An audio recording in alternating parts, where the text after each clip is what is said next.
នទៅនឹងការ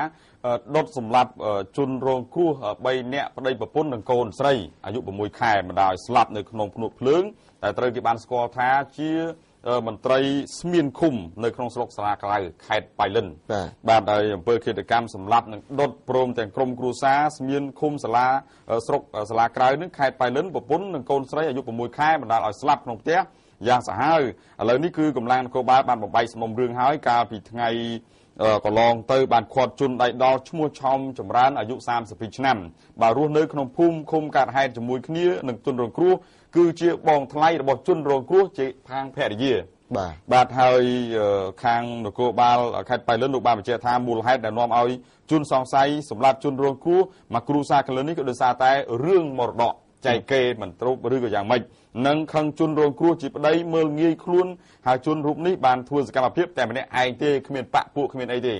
បាទហើយសូមរៀបរាប់ដំណើររឿងដែលជនសង្ស័យគាត់បានសារភាពថា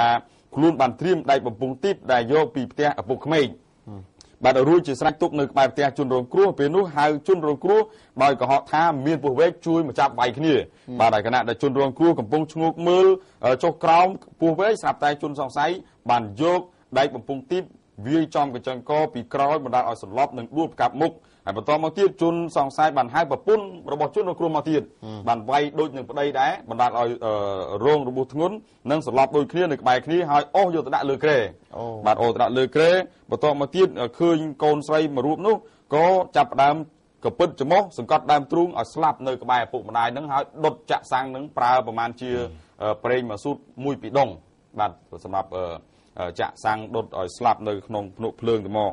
បាទហើយអញ្ចឹងទេគឺសមត្ថកិច្ចលោកបានបបាយសំណុំរឿងហើយគឺជាបងថ្លៃទេបាទ